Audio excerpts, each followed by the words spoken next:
You're watching Rules of the Game with Bill Krug, brought to you by these fine sponsors.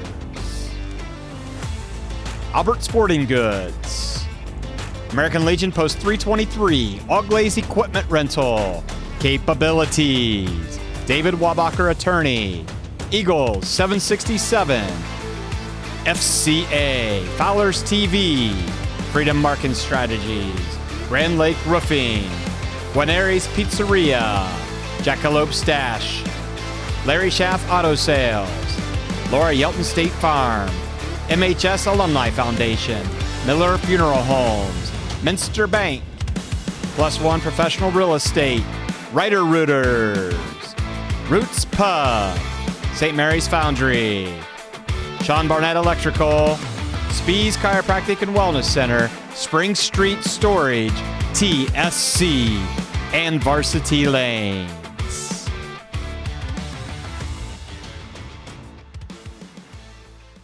Hello and welcome to Rules of the Game with Bill Krug. I'm your host, Zach Farrell. Every week we bring local official Bill Krug into the locker room and we'll look at some of the clips from the last week's game. Bill, thanks for being here. Thanks for having me, Zach.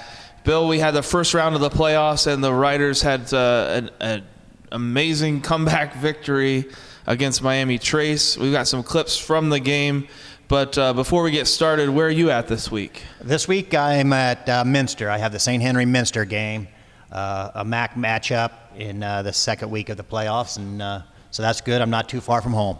Should be a competitive game. St. Henry looked pretty good against St. Mary's early on, but Minster's very good. Very good. I think the regular season score was 12-7. Wow. I think Minster won 12-7. Defensive battle then. Yeah. Well, the Riders are going to be going to Tip City, Tippecanoe this week. Joe and myself will be there in the All Glaze Equipment Rental Scissor Lift Skybox. Yeah. And you can tell I'm very excited about that. Yeah. Well, good luck and be safe. Thank you very much. We're going to jump right into the clips from last week's game. So we've got this first call was a holding, I thought, on number 22, Childs. This was the opening kick return. So watch 22 right there in the middle of your screen. Crosses over. Oh, yeah. Fortunately, that was not called. It wasn't called? Nothing was called. So Oh, yeah. That should have been, right? Oh, absolutely. Absolutely. That should have been called. Yep. Fortunately for the Riders, that was not called. Wanted to talk about this. After the Riders scored, there was a false start called. A little bit of flinch, I think, from the right tackle or right guard. Yeah. You see just the raise right there? Yep. Right call? Yeah, right call. Fortunately, the Riders were able to make the extra point after it moved back. Yep. Just a little bit of flinch there. Yeah, on there the was. right There side. was. Yep. Okay, so I wanted to talk about this. We had I saw a couple comments on Facebook. Just wanted to, if we can rewind it to the beginning of the play. So Miami Trace's pre-snap technique, they would get a call and then the entire line would put their hand down right away and the ball would be snapped right away. First, were they set long enough for that to count? And second, are they leaning too much when they're doing that, getting kind of a head start there? I don't see a lean, but I know what you mean by are they set long enough? And I think that they are. I think that, that might not be a full, complete second, but they are set. They go down and they are set. It's close. It's close. And I think that's okay. I think the Riders are just as quick that way. Right. I think a lot of times the Riders, when they come out of their huddle, they go down and bang, they're snapping the ball, and so I think that's very similar to what the Riders do. Some of the viewers had an issue with that, so I thought we'd take a look at one of those times. There's just some momentum of them going down, but I guess it's not a full lean or a full jump. So that's what I think they were seeing there with that. Wanted to look at this one. So this was called offsides on this kick, on this recovered onside kick. And I'll be honest, I don't see it too much. I mean, I'm guessing that they're saying number 17. Well, the guy right next to the kicker, is that who you're talking about? Yeah, or down here at the bottom of the screen, yeah, or him. 20-something. Seems pretty close to me to call. They call that offsides. Yeah, that's and really, if it's who threw the flag, it had to be him. It had to be him. And wow, can he see the kick? Can he see the ball being kicked? With that guy in the way. Not really. So that's probably why he threw the flag. Okay. He couldn't see the ball being kicked because the guy was in the way. Does it matter which body part is? No. So that's his cue. Is if any body part of the kickoff team is blocking the view of the ball, that's offsides. Yeah. Okay. Yep. He's across the line. So good call there. This was an interesting call later in the first half. Riders got good pressure on the quarterback. He backs up. I don't think ever leaves the tackle box. Throws it, gets past the line of scrimmage, but I see the official come in and pointed to the receiver there on the sidelines. Yeah, I see him. So that's a good no. They didn't call grounding. Is that a good no call? They've decided that there was a receiver in the area, so no, there is. That's a good call. That it's not grounding when he's throwing it to a receiver. So because that guy was running in there at the end, yes, that was why it was grounding. Otherwise, you think it would have been grounding? Absolutely. Yeah, absolutely. He didn't. That it got beyond the line of scrimmage. Yeah, it got beyond the line of scrimmage, but he wasn't outside the tackle. We call it. You guys call it tackle box. We call it the blocking zone, and he threw it away. It looks to me like he threw it away, but they gave him the benefit of the doubt since the receiver was coming that way. So okay, yeah. Well, here's an interesting one. I don't know if we've talked about this yet, but the running back was tackled partially by his guardian cap. Should that count as a face mask, or is that just part of the uniform like anything else? You know what? Someone asked me that. Someone caught me this week and asked me that at the grocery store, and I can't find anything in the rule book about that guardian cap being part of like a face mask. Mm-hmm. So I really can't answer that. And I asked a fellow official of mine, a friend of mine, and he said the same thing. He goes, I can't find anything on it either. So it's not in the National Federation rule book on these anything about these guardian caps. So I got to keep digging deeper. And as far as I know, it's not a penalty to grab that thing. It's a bit of a gray area right now. It really is. It is. It could be, to me, it could be considered part of the helmet, so part of the mask, but it also could just be considered like part of the jersey. And we talked about hair not counting as part of the mask. That's so I'm kind of lost on that one, so I can't really answer that question. But I'm going to try to get an answer for you. Something for the off season too, probably, that will be discussed a lot. Absolutely, yes. We're going to take a quick break. When we come back, we're going to look at 6 more clips from the Rough Riders' victory on Friday night. We'll be back right after this. You're watching Rules of the Game with Bill Krug, brought to you by these fine sponsors. Albert Sporting Goods, American Legion Post 323, All Glaze Equipment Rental, Capabilities, David Wabacher Attorney, Eagles 767, FCA, Fowler's TV, Freedom Marketing Strategies, Grand Lake Roofing, Guarneri's Pizzeria, Jackalope Stash, Larry Schaff Auto Sales, Laura Yelton State Farm, MHS Alumni Foundation, Miller Funeral Homes, Minster Bank, Plus One Professional Real Estate, Ryder Rooters, Roots Pub, St. Mary's Foundry, Sean Barnett Electrical, Spees Chiropractic and Wellness Center, Spring Street Storage, TSC, and Varsity Lanes.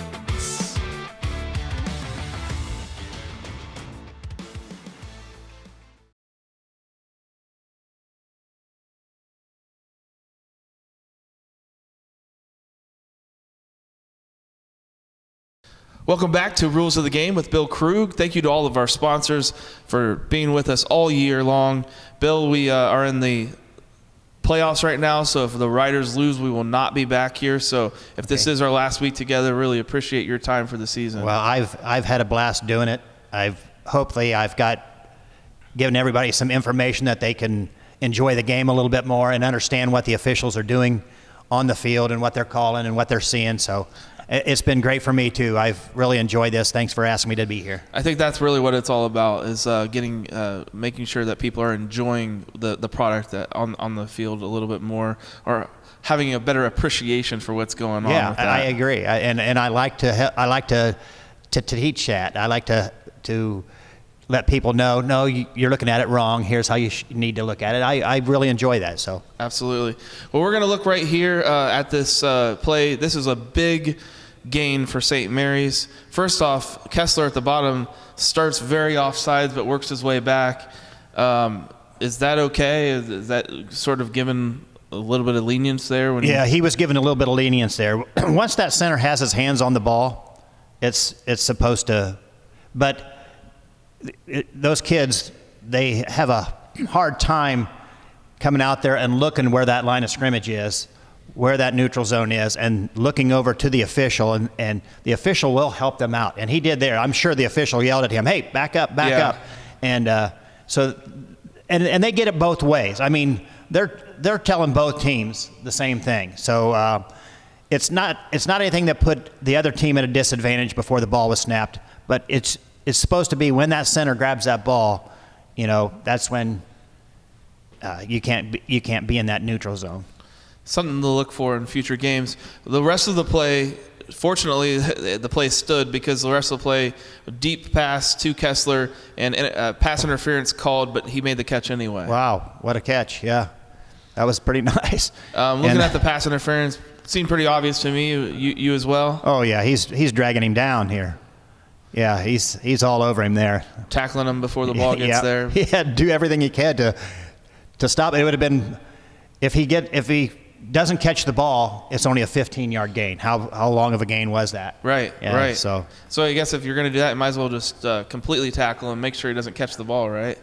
Yeah. If you're going to do that. Riders finished with over 100 yards passing, which is the first time I can say that in a long time. Wow. Back in the Joe Herbert days? Yeah, probably. Looking here later on in the half, the stop here right at the goal line, they called him down at the half-yard line. Okay. We thought, watching it live, we thought he fell into the end zone. Just wondered your thoughts on the spot. Well, his butt went down. He fell right on his tush, and the ball is facing this way, away from the goal line. So that's probably a good call because, you can't see right down the line, but see where he's down there and the ball's on this side of him? Yep. Yeah, that's probably a good call. And we were able to slow it down with the Rider Nation station, and we did say, it was actually supposed to be on the half-yard line. So good. Yeah, that's a good call by that line judge. Well, the next play was, Miami Trace was not going to kick off deep to us. They tried this little squib kick. My question for this, obviously it went out of bounds and was a penalty. If that would have deflected off of one of the St. Mary's players, does that just go out of bounds at that location? Yes. Okay. If St. Mary's touches it before it goes out, it's where it goes out of bounds. But since nobody touched it, they have three options. They could take the kicking team back 5 yards and re-kick, or they can have the ball out of bounds 25 yards beyond where the ball was kicked. So it's usually kicked on the 40, so that takes it down to the 35. Gotcha. Okay? Or they can take it 5 yards farther than when it went out of bounds. Oh, okay. So that ball went out. Where did that ball go out of bounds? We'll have to pull it back up here. I think it went out about the 40-yard line.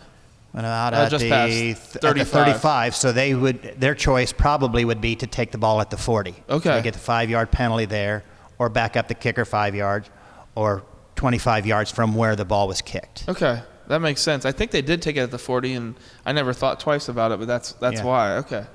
The next play was a kick return by Miami Trace. Ran back for a touchdown, but fortunately number 53 here was called for holding. So bottom of your screen, I don't know if it was a great call. Certainly the guy falls down with him, but I thought that it was more of the St. Mary's guy kind of running through him than him really pulling him down. Well, look through that again. Look at that again, and when he hits him, he looks like he's going to get by, and all of a sudden, I think he was drugged down also. I don't know. I'm not sure. I wasn't right there, but And now that I'm watching it, watch the middle of their screen. There may have been another holding there on 44. Oh, there you go, 44. Okay. Do you see that? Yep. Yeah. That. Are you sure that wasn't the call? That may have been the call. Now that I see that, yeah. I watched it last night and I kept seeing the flag come out, and I thought it was on 53 right here. Okay, but now I'm seeing the middle of the screen, right by the Rough Rider logo. And 44. watch when the flag comes out. See, I think he was watching 44. Gotcha. I think he let the 53 thing slide, because when you first said it, 53, and that flag didn't come out until that runner was out there on the 40 coming this way. But oh yeah, look at that. He pulled his arm. He had both hands on his arm and he pulled. Yeah. I think that's. We see jersey snapping there too. So I think that was a good call, and it was probably on 44, not 53. Yeah, that's a bad eyes on my part last night when I was watching it. But yeah, that's correct. This was no pass interference was called on St. Mary's. Just wondered if you thought that was a good call. It was very close. Well, he was making a play on the ball, and but did he have his arm around his back holding him? Oh no, I think that was a good no call. I think he had position there where he could dive in front of him and make a play on the ball. So I think a little bit of contact right there, but not really. And who initiated it? Who initiated it? Right? Tell Ohio State that, right? Yeah, that's went against them a couple of times. Yep. So overall, you think probably good call there? Yeah. Yeah. Yeah, I think that was a good call. I like when it's close to letting them play. Yeah. Absolutely. You don't want too ticky tacky. And then this was almost a backbreaker for St. Mary's, a sweep to the outside, and they called a hold there on number 60, I believe, Camden Roth. So we'll watch this again. This is what created eventually the 4th and 20.